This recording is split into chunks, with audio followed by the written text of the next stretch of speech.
بسم اللہ الرحمن الرحیم الحمد للہ والصلاة والسلام علی رسول اللہ صلی اللہ علیہ وسلم وعلی آلہ وصحبہ اجمعین وبعد۔ اللہ کے فضل و کرم سے ہم لوگ ہر جمعہ فجر کے بعد ایک کتاب ہم لوگ سن رہے ہیں، پڑھ رہے ہیں، شرح السنہ امام بربہاری رحمۃ اللہ علیہ کی۔ یہ بڑی بہترین کتاب ہے، عقیدے سے تعلق رکھتی ہے، اور اللہ کے فضل و کرم سے بہت ساری باتیں ہم لوگوں نے سن چکا ہے۔ آج بھی ایک چیز ہم لوگ سنتے ہیں۔ دیکھیے فرماتے ہیں وَكُلُّ عِلْمٍ ادعاه العباد من علم الباطن لم يوجد في الكتاب وفي السنة فهو بدعة ضلالة ولا ينبغي لأحد ان يعمل له ولا يدعو الیہ۔ کہتے ہیں کہ ہر وہ علم جس کے بارے میں بندے دعویٰ کرتے ہیں کہ یہ علم باطن ہے، یہ علم باطن ہے اور یہ کتاب اور سنت میں نہیں ہے، کتاب اور سنت میں نہیں ہے، تو ایسا علم کا دعویٰ، ایسا علم کہتے ہیں فَهُوَ بِدْعَةٌ، وہ بدعت ہے، وَضَلَالَةٌ اور گمراہی ہے، وَلَا يَنبَغِي لِأَحَدٍ کسی کے لیے یہ جائز نہیں ہے کہ اس پر عمل کرے، اس علم پر عمل کرے، وَلَا يَدْعُو إِلَيْهِ اور کسی کے لیے جائز نہیں ہے کہ اس کی طرف بلائے، لوگوں کو دعوت دے علم باطن کی طرف۔ تو یہ ایک اصول ہے۔ یہ اسلام کو جس طرح سے اللہ نے رسول اللہ صلی اللہ علیہ وسلم پر اتارا ہے، اس کو حفاظت کرنے کے لیے بہترین اصول ہے یہ، کیونکہ علم باطن بولے تو صاف لفظوں میں کچھ لوگوں کا دعویٰ یہ ہے کہ کچھ ایک ظاہری علم ہے اور ایک باطن علم ہے۔ ظاہر بولے تو باہر اور باطن بولے تو اندر، تو ایک ظاہری علم ہے اور ایک باطنی علم ہے۔ ظاہری علم عوام لوگ پڑھتے ہیں، علماء جانتے ہیں، اور باطنی علم خاص لوگ جانتے ہیں، سب کوئی نہیں جانتے، اور یہ بہت پہنچے ہوئے رہتے ہیں صوفیوں کا عقیدہ، بلکہ ایک فرقہ ہی پیدا ہوا، فرقہ باطنیہ اسماعیلیہ گروپ سے، کرامتہ، یہ فرقہ باطنیہ کرامتہ ایک گروپ ہی پیدا ہوا، بہت خطرناک۔ ان لوگوں کا ماننا تھا کہ قرآن مجید ہے نا، قرآن مجید کا ایک ظاہر معنی ہے اور ایک باطن معنی ہے۔ ظاہر معنی تو علماء جانتے ہیں اور باطن معنی خاص لوگ جانتے ہیں، ان کو پڑھنے کی ضرورت نہیں، ان کو لکھنے کی ضرورت نہیں ہے، وہ دل میں ان کا ہے، سینہ بسینہ آتا ہے۔ اور آج کل کے جو بریلی لوگ ہیں یہ عقیدہ رکھتے ہیں فرقہ باطنیہ کا، جو جھنڈا پارٹی ہے، اسی وجہ سے دیکھیں گے یہ لوگ اکثر نمازی نہیں رہتے، اس کی وجہ ہے۔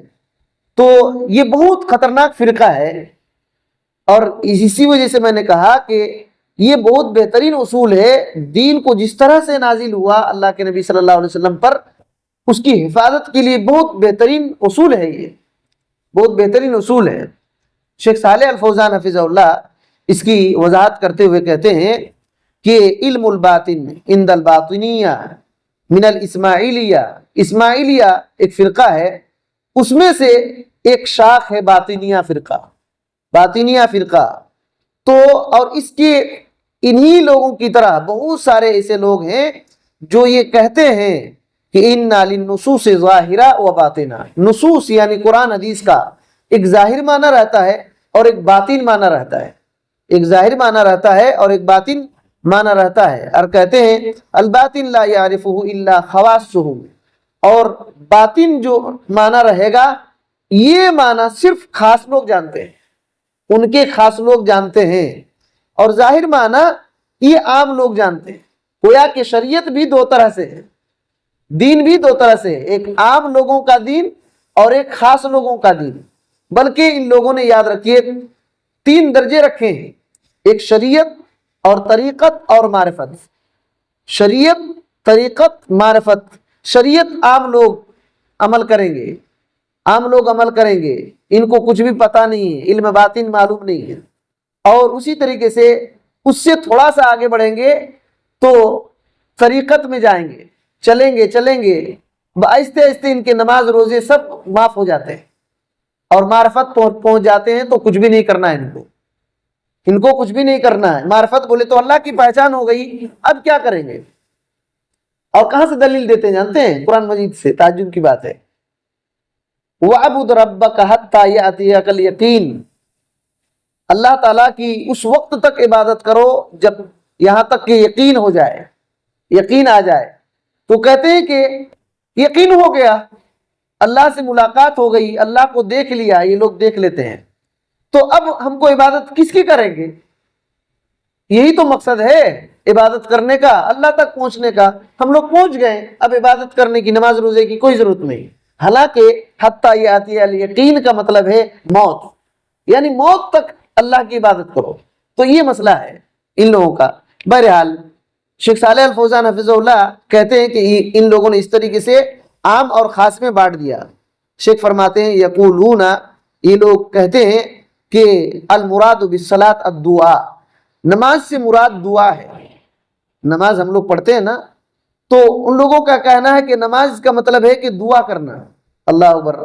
آپ کو پتہ نہیں چلے گا کتنے لوگ ایسے ہیں اس عقیدے میں گھسے ہوئے، ان کو یہ کہتے ہیں کہ سب چیز ہم کو دعا سے ہو جاتا ہے، ہم کو کوئی چیز نہیں کرنا ہے۔ تو یہ باطنیہ فرقہ، اور آج بریلوی جو صوفی خانقاہ والے یہ عقیدہ رکھتے ہیں، تو ان کا کیا ہے کہ المراد بالصلاۃ الدعاء، نماز سے مراد دعا ہے۔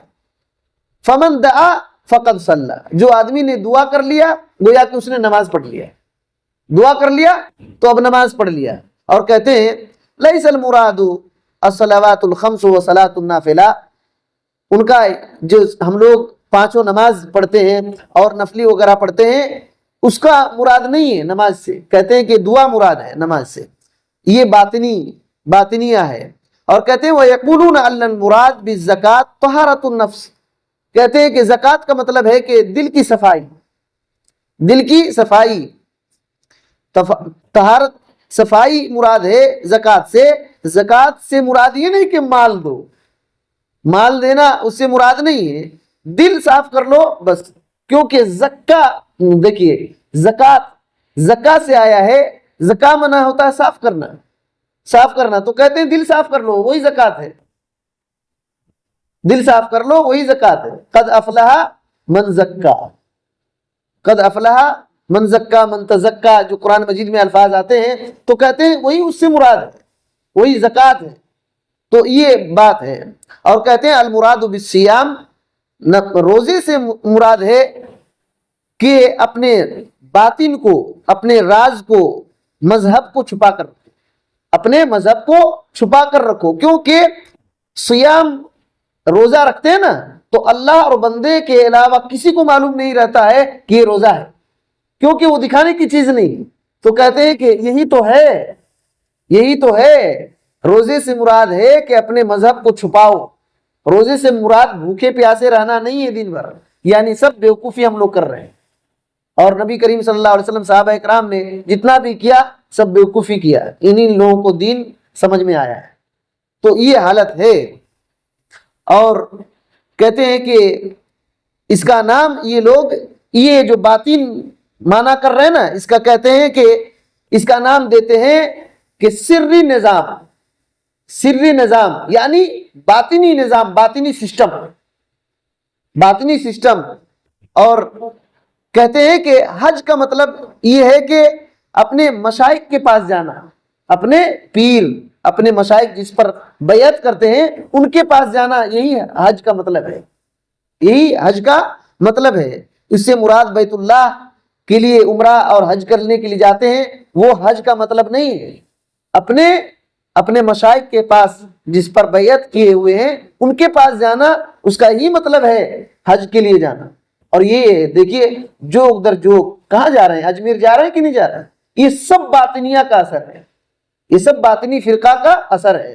خانقاہ بناتے ہیں، اس میں آپ دیکھیں گے تو سر ٹھونک لیں گے، یہ کیا کر رہے ہیں، کس دین پر ہیں؟ ہاتھ پکڑ کر کے لگتا ہے کرنٹ آئے گا، کرنٹ ہو رہا ہے ان کا۔ تو اس طریقے سے یہ سب اسلام کے بالکل خلاف ہے۔ یاد رکھیے، اسلام کو یہ لوگ مٹانے کے چکر میں ہیں، حالانکہ اسلام تو مٹے گا نہیں، یہ لوگ کہاں باہر چلے گئے، یہ لوگ باہر چلے گئے، اسلام کو کیا نقصان پہنچائیں گے؟ تو دیکھیے، حج کا مطلب یہ ہے کہ ان کے اپنے شیخ کے پاس جانا، اور اس طریقے سے حج اور عمرہ کے لیے جو جاتے ہیں وہ اصل میں حج نہیں ہے، وہ اصل میں حج نہیں ہے۔ تو یہ بات ہے، اسی وجہ سے انہوں نے کیا کہا، یہ بدعت ہے اور گمراہی ہے، یہ بدعت ہے اور گمراہی ہے کہ اس طریقے سے دین کے بارے میں یہ کہنا کہ باطنی علم ہے اور ایسے خاص لوگ جاتے ہیں جانتے ہیں، یہ بدعت ہے اور یہ گمراہی ہے، یعنی حق نہیں ہے۔ العلم لا يحصل الا بالتعلم، شیخ صالح الفوزان حفظہ اللہ کہتے ہیں علم جو ہے یہ تعلم سے سیکھا جاتا ہے، تعلم سیکھنے سے آتا ہے۔ کہاں سے سیکھنے سے؟ علی العلماء الربانیین، ربانی علماء کے پاس بیٹھ کر کے سیکھنے سے آتا ہے۔ وَلِهَذَا يَقُولُ ابن القیم، اسی وجہ سے امام ابن القیم رحمۃ اللہ علیہ نے کہا الجہل داء قاتل، کہ جہالت ایک ایسی بیماری ہے جو قتل کرنے والی ہے۔ وَشِفَاؤُهُ امران، اور اس کا علاج دو چیز ہے، اس کا علاج دو چیز ہے، نص من القرآن و من السنہ، قرآن مجید کی دلیلیں اور سنت کی دلیلیں، یہ علاج ہے۔ اور کہتے ہیں اس کے ڈاکٹر کون ہیں؟ وَطَبِيبُكَ العالم الربانی، اس کے ڈاکٹر عالم ربانی۔ تو قرآن یہ ظاہری دکھ رہا ہے کہ نہیں دکھ رہا ہے؟ تو یہ اصل بات ہے، اور صحابہ اکرام نے اسی طرح سیکھا۔ کس صحابہ اکرام نے کبھی دعویٰ کیا تھا کہ ہم کو باطنی علم ہے اور جو نبی صلی اللہ علیہ وسلم پڑھ رہے ہیں اس کا مطلب میں جانتا ہوں؟ یہ بہت خطرناک ڈینجر عقیدہ ہے۔ تو اس طریقے سے کہتے ہیں کہ یہ علم جو شریعت کا علم ہے ذوق سے، الہام سے نہیں سیکھا جاتا ہے کہ کس کو ذوق آیا، شوق آیا کہ مجھ کو سیکھنا ہے اور مراقبے میں گیا اور سیکھ گیا۔ صوفیوں کے اندر یہ ہے کہ بندہ کچھ بھی ضرورت پڑے اس کو جاننا سیکھنا تو سر جھکائے گا اور چپ چاپ رہے گا، اس کو کہتے ہیں مراقبہ۔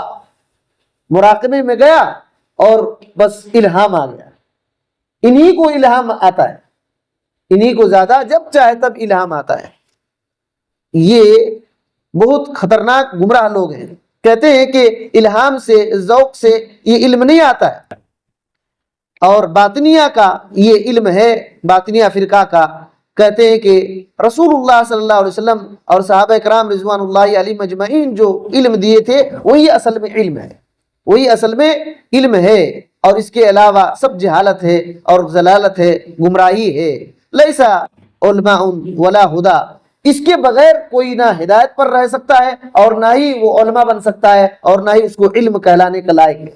اللہ کے نبی صلی اللہ علیہ وسلم اور صحابہ اکرام جس پر تھے وہی اصل میں ہدایت ہے، وہی اصل میں علم ہے، اس کے علاوہ کوئی علم نہیں، وہ علم کہلانے کے لائق نہیں ہے جو کتاب اور سنت میں نہیں ہے۔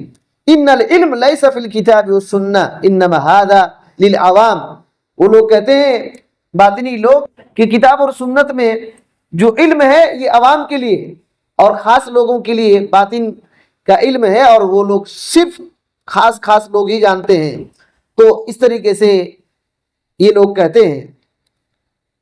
شیخ صالح الفوزان حفظہ اللہ کی یہاں بات ختم ہوتی ہے۔ باطنیہ فرقے کے تعلق سے اور تھوڑی سی بات جاننا چاہیے۔ شیخ الاسلام امام ابن تیمیہ رحمۃ اللہ علیہ نے مجموعہ فتاویٰ کے اندر ان لوگوں کا رد کیا ہے، بہت رد کیا ہے۔ انہوں نے لکھا ہے کہ یہ جو باطنی فرقہ کے لوگ کہتے ہیں کہ علم سے مراد ایک علم باطن ہے، تو کہتے ہیں کہ اس کی دو قسم ہیں، یہ دو قسم ہو سکتی ہے۔ ایک تو یہ ہے کہ علم باطن ظاہر علم کے خلاف ہے، قرآن حدیث کے خلاف ہو، اور ایک ہے کہ قرآن حدیث کے مطابق ہو، قرآن حدیث کے مطابق ہوگی، دو ہی طرح سے ہو سکتی ہے نا۔ تو کہتے ہیں اگر وہ قرآن حدیث کے خلاف ہو، قرآن حدیث کے خلاف ہو تو ایسا سیکھنے والا، اس کا دعویٰ کرنے والا کئی طرح سے اس کا حکم لگے گا۔ کہتے ہیں کہ وہ خطا کار ہوگا یا تو ملحدہ، وہ ملحد ہوگا، دین سے باہر نکل جائے گا، ملحد ہو جائے گا، زندیقہ یا تو زندیق بن جائے گا، اور جاہلاً ضالہ یا تو جاہل گمراہ ہوگا، کم سے کم جاہل گمراہ ہوگا، جاہل ہے، شریعت کا علم نہیں ہے، جاہل بنا ہے اور گمراہ بھی ہے، جاہل بھی ہے اور گمراہ بھی ہے۔ تو اس طریقے سے یہ مسئلہ ہے۔ تو جو کتاب اور سنت اور باطن کیا، اللہ کے نبی صلی اللہ علیہ وسلم نے جو بھی شریعت اتری سب ظاہر کر دیا، صحابہ کرام کو بتلا دیا۔ کوئی بھی ایسی چیز جو جنت میں لے کر جاتی ہے آپ صلی اللہ علیہ وسلم نے نہیں چھپایا، اور نہ ہی صحابہ کرام نے چھپایا، سب کچھ ظاہر کر دیے اور بتلا دیے۔ تو یہ بات ہے۔ یہ لوگ باطنی فرقہ کے لوگ کرامتہ اسماعیلیہ اور نصیریہ، یہ ان کے فرقے ہیں، بہت خطرناک فرقے ہیں۔ یہ لوگ دعویٰ کرتے ہیں کہ قرآن مجید اور اسلام دونوں کا الگ الگ معنی ہے۔ ایک معنی بالکل عام لوگ جانتے ہیں، اسلام کا بھی معنی اور قرآن کا بھی معنی، اور ایک ہے اس کے بالکل الٹا جو باطنی ہے۔ اور یہ آپ دیکھیے گا آج کل سوشل میڈیا میں اس علم کو، اس گمراہی کو پھیلایا جا رہا ہے، بہت تیزی کے ساتھ پھیلایا جا رہا ہے۔ اور ادھر بھی سننے میں آیا کہ کدھر ایک تیلگو بیان کرنے والا بھی کہتا ہے کہ نماز اصل میں نہیں ہے، نماز نہیں ہے۔ اور پاکستان کا ایک گوہر شاہی، اس نے گوہر شاہی دین ہی بنا لیا ہے، یونس گوہر، وہ کیا کہتا ہے لندن میں بیٹھ کر کے کہ دیکھو یہ لوگ ہندوؤں کو جو پوجا کرتے ہیں رام کو اور گنیش وغیرہ کو، یہ لوگ مسلمان کہتے ہیں کہ یہ کافر ہیں۔ یہ کافر کیسے ہو جائیں گے؟ یہ لوگ مومن لوگ ہیں۔ کیوں کہہ رہے ہیں کہ وہ دلیل کیا دے رہا ہے؟ حضرت موسیٰ علیہ السلام کو اللہ تعالیٰ نے کوہ طور پر بلایا اور کیا کہا؟ میں اللہ ہوں۔ تو وہ کہہ رہا ہے کہ جھاڑ سے آواز آ رہی تھی میں اللہ ہوں، یعنی اللہ اس کے اندر آ گیا ہے، تو وہی تو رام کی عبادت کرتے ہیں، تو اس میں تو اللہ گھسا ہوا ہے، وہ کون سی غلطی کر دی؟ اب سوچئے، ہر گمراہ فرقہ قرآن مجید کی یا تو حدیث سے دلیل لیتا ہے، لیکن دلیل صحیح رہتی ہے، استدلال غلط رہتا ہے۔ دلیل صحیح رہتی ہے، کبھی بھی صحابہ کرام نے یہ مانا کبھی بھی نہیں بیان کیا، لیکن وہ بیان کرتے ہیں، اس طریقے سے مسئلہ رہتا ہے۔ یہ فرقہ باطنیہ کہتے ہیں ان الجنت للخاصہ، جنت خاص لوگوں کے لیے، جنت خاص لوگوں کے لیے۔ کون خاص لوگوں کے لیے؟ اور جنت کا کیا مطلب ہے ان کے نزدیک، باطنیہ فرقے کے نزدیک؟ امام ابن تیمیہ رحمۃ اللہ نے اس بات کو ذکر کیا ہے، کہتے ہیں کہ جنت کا مطلب ہے کہ دنیا کے مزے کی چیز سے فائدہ اٹھا لینا، یہی جنت ہے۔ بات سمجھ رہی ہے کہ دنیا میں مزے کی چیز سے فائدہ اٹھا لینا یہ جنت ہے۔ اور جنت کیا ہوگی؟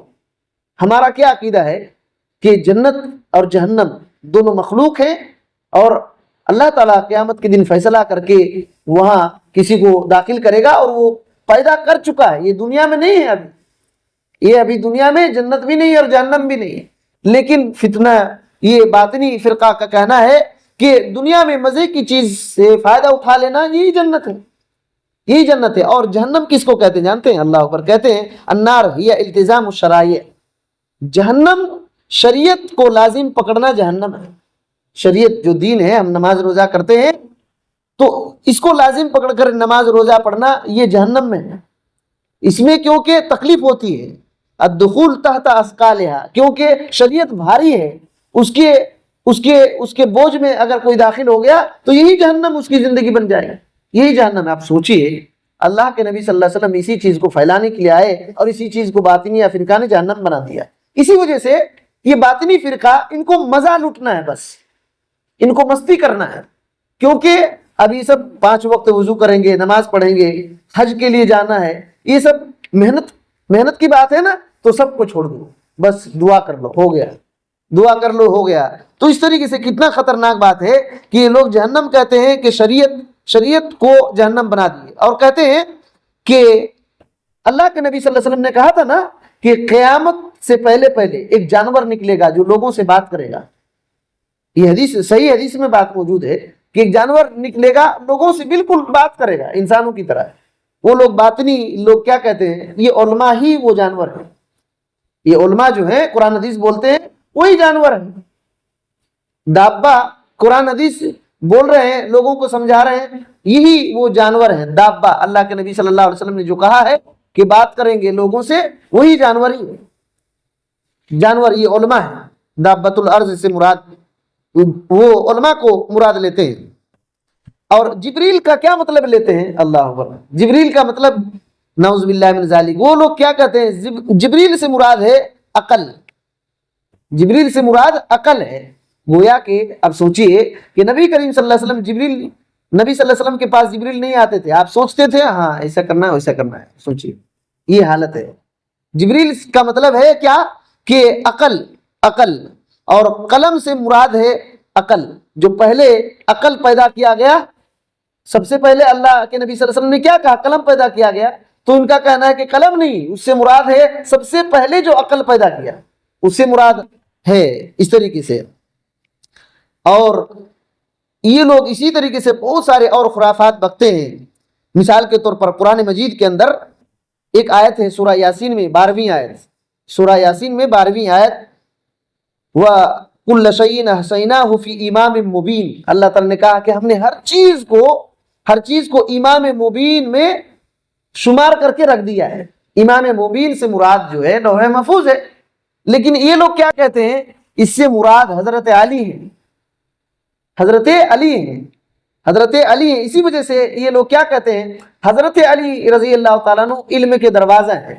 اس سے مراد علم باطن ہے, علم باطن ہے یہ لوگ کا کہنا ہے.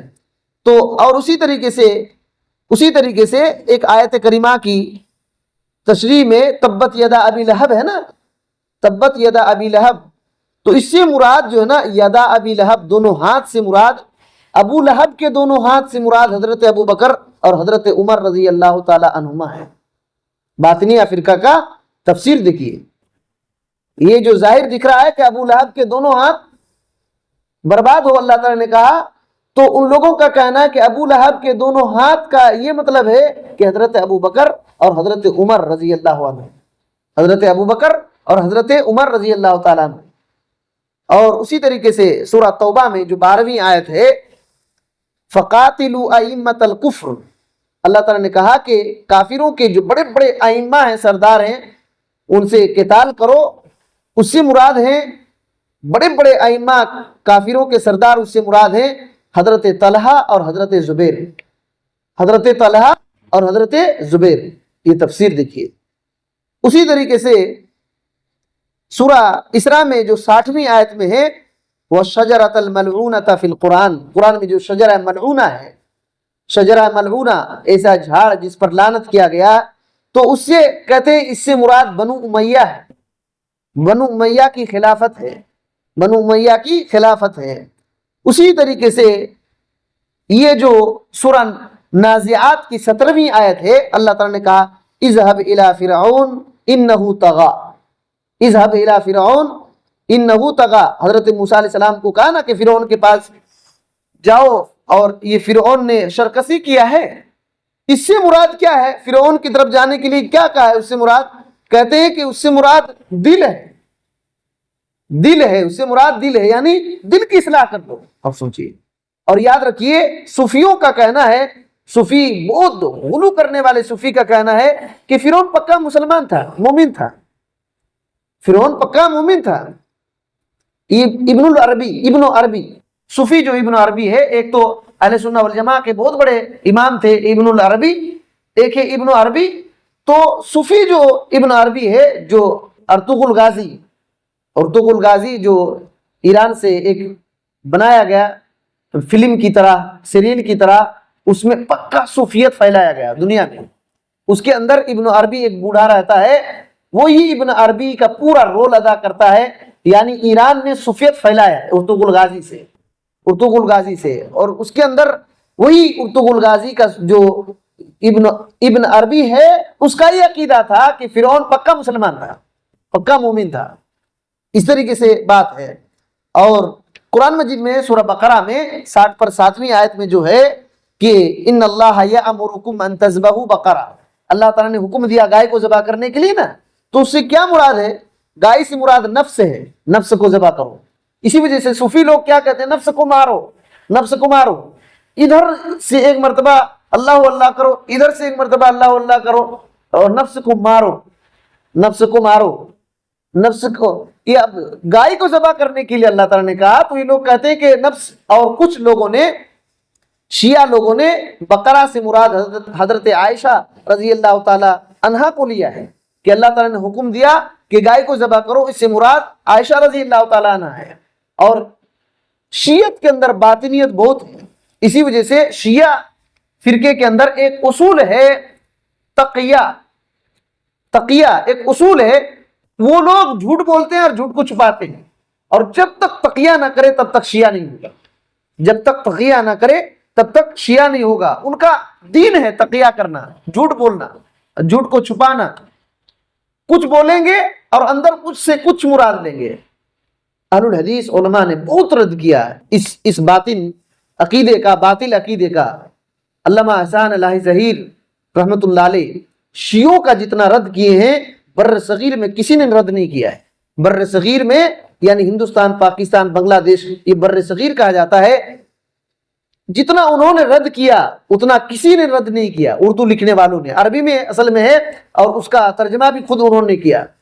شیعہ اسماعیلیہ، شیعہ والقرآن، شیعہ و اہل بیت، شیعہ والتقیہ، یہ سب کتابیں ان کی، اور پورا انہی کی کتابوں سے حوالہ دے دے کر کے، ہاں تمہارا یہ عقیدہ ہے اور قرآن حدیث میں یہ ہے۔ اور اس سے پہلے امام ابن تیمیہ رحمۃ اللہ علیہ نے منہاج السنہ النبویہ نام کی کتاب لکھ کر کے پورا ان کے پورا دین، جو باطل دین، ان کو اکھاڑ پھکاڑ کر رکھ دیا ہے۔ یہ سب کتابیں گھر میں رکھنے کی ہے، منہاج السنہ وغیرہ، تاکہ بندہ صحیح دین سیکھے اس سے اور باطل چیزوں کا رد جانے۔ یہ ایک اصول ہے۔ اور ایک تھوڑا سا اصول پڑھ لیتے ہیں، بات ختم کرتے ہیں ہم لوگ۔ ایک اصول ہے وَأَيُّمَا إِمْرَأَةٍ وَهَبَتْ نَفْسَهَا لِرَجُلٍ فَإِنَّهَا لَا تَحِلُّ لَهُ يُعَاقَبَانِ إِن نَالَ مِنْهَا شَيْئًا إِلَّا بِوَلِيٍّ وَشَاهِدَيْ عَدْلٍ وَصَدَاقٍ۔ کہتے ہیں کہ کوئی بھی عورت اگر اپنے آپ کو کسی مرد کے حوالے کر دے، کسی مرد کے حوالے کر دے، ہبا کر دے کہ مجھ کو جو کرنا ہے کرو، ہبا کر دے، میں تمہاری ہوں، اس طریقے سے کہہ دے، تو حلال نہیں ہے اس مرد کے لیے، اس مرد کے لیے حلال نہیں ہے۔ اور کہتے ہیں اگر کچھ کر لیا تو دونوں کو سزا دی جائے گی، دونوں کو سزا دی جائے گی۔ ہاں یہ کب جائز ہوگی؟ الا بولی، ایک ولی، وشاہدی عدل، دو عادل گواہ، اور وہ صداق اور مہر کے ذریعے سے وہ حلال ہوگی۔ یہ طریقہ ہے، یہ طریقہ ہے۔ تو اور یہ اس کی قرآن حدیث میں بہت ساری دلیلیں بھی، قرآن حدیث میں بہت ساری دلیلیں ہیں۔ اور سمجھیے کہ یہ عقیدے کی کتاب ہے، اور اس کو کیوں لائے؟ یہ ہمارا عقیدہ ہے کہ بغیر ولی کے نکاح نہیں ہوتی ہے۔ کوئی بھی عورت بغیر ولی کے نکاح نہیں کر سکتی ہے، اس کا نکاح ہی نہیں ہوگا۔ لا نکاح الا بولی، نبی صلی اللہ علیہ وسلم نے کہا کہ بغیر ولی کے نکاح نہیں ہوگی۔ اسی وجہ سے جمہور علماء کا یہ کہنا ہے کہ بغیر ولی کے نکاح نہیں کر سکتی عورت، اپنے آپ کو نکاح نہیں کر سکتی ہے۔ آج کل یہ فتنہ کتنا بڑا ہو رہا ہے، اور آپ کو تعجب لگے گا، احناف کے یہاں ہو جائے گا، بغیر ولی کے نکاح ہو جاتی ہے احناف کے یہاں۔ شیخ صالح الفوزان حفظہ اللہ نے اس بات کو ذکر کیا ہے کہ عند الاحناف انہ یجوز للمرأة، کہ عورت کے لیے جائز ہے احناف کے نزدیک کہ خود بخود نکاح کر لے، کسی ولی کی ضرورت نہیں ہے، کسی ولی کی ضرورت نہیں ہے۔ آج کل جو کورٹ میں جا کر کے بھاگ کے شادی کر لیتے ہیں، یہ مسئلہ ہے بغیر ولی کے، اور احناف نے اس کو آسان کر دیا ہے کہ بھاگو اور کورٹ جاؤ اور رجسٹریشن یہ کر لو، نکاح کر لو۔ وہاں نکاح پڑھانے والا نہ کوئی شرعی آدمی رہتا ہے، اور نہ ہی ایجاب اور قبول ہوتا ہے، خالی قلم سے لکھ دیجئے آپ کی بیوی ہے، آپ گھومیے مستی کیجئے، چھوڑنا ہے چھوڑ دیجئے۔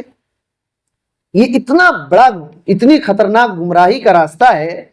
اللہ اور اس کے رسول صلی اللہ علیہ وسلم نے بہترین راستہ بتلا دیا، اور صحابہ اکرام اس پر عمل کیے، صحابہ اکرام اس پر عمل کیے۔ بلکہ بدکار عورت ہے وہ جو اپنے آپ کو بغیر ولی کے وہ نکاح کر لیتی۔ یہاں تک اسلام میں ہے کہ اگر کسی نے خطبہ دیا، پیغام دیا، کسی عورت کے گھر والوں کو کہا کہ اسے نکاح کرا دو، پیغام دے دیا، تو دوسرا آدمی پیغام نہیں دے سکتا ہے، دوسرا آدمی پیغام نہیں دے سکتا ہے، پیغام نہیں دے سکتا ہے جب تک کہ وہ مسئلہ حل نہ ہو جائے. ہاں نہیں کر دے تب دوسرا آدمی پیغام دے گا، دوسرا آدمی پیغام دے گا. یہ اسلام سکھاتا ہے. لیکن اس طریقے سے یہ گمراہی پھیلتی ہے کہ عورت بغیر ولی کے، بغیر مہر کے، بغیر گواہ کے نکاح کر لیتی ہے اور ایسے گھوم رہی ہے. یہ سب کے سب خرافات ہے، یہ بے دینی. اور اسی سے آج کل کتنا ارتداد پھیل رہا ہے. ارتداد بولے تو دین سے نکل رہے ہیں بچیاں، خاص کر کے کالج اور یونیورسٹی کی بچیاں، اور بے تحاشا بھاگ کے شادی کر رہی ہیں، اور نہ باپ راضی ہے، نہ ماں راضی ہے، نہ ولی ہے، نہ گواہ ہے، نہ نکاح پڑھانے والا ہے، نہ ایجاب و قبول ہے، نہ مہر ہے، کچھ بھی نہیں. تو یہ سب دین نہیں ہے، یہ سب تماشا ہے. یہ دین نہیں ہے، یہ تماشا ہے. اسلام کے اندر ایک ذمہ داری ولی کو دی گئی ہے، ولی نکاح کرائے گا. اور جس کا باپ نہیں ہے، رشتہ دار نہیں ہے، تو حاکم وقت اس کا ولی ہوگا، حاکم وقت اس کا ولی ہوگا. یہ اسلام سکھاتا ہے. بہرحال دیکھیے، اسلام ہی بہترین طریقہ ہے، اور وہ طریقہ کتابوں میں موجود ہے، اور اللہ کے نبی صلی اللہ علیہ وسلم نے پورا بتلا دیا ہے. اس کے علاوہ کوئی صحیح دین نہیں ہے. ہم کو صحیح دین سیکھنا چاہیے، بچوں کو سکھانا چاہیے، باطل طریقہ فرقہ سے بچنا چاہیے، اور جو بھی غلط راستے ہیں اس سے اپنے آپ کو بچنا اور اپنے اہل و عیال کو بچانا ضروری ہے. ضروری ہے. جتنا کھانا پینا ضروری نہیں ہے، اس سے زیادہ گمراہی سے بچنا ضروری ہے، اس سے زیادہ گمراہی سے بچنا ضروری ہے. اللہ تعالیٰ سے دعا ہے کہ اللہ تعالیٰ ہمیں ہر قسم کے فتنہ فساد سے، شرک و بدعات سے، رسم و رواج سے اللہ تعالیٰ ہم کو بچا کر رکھے. صراط مستقیم کو سیکھنے، سمجھنے، اس کو قبول کر کے عمل کرنے کی توفیق دے. آمین. والسلام علیکم ورحمۃ اللہ وبرکاتہ.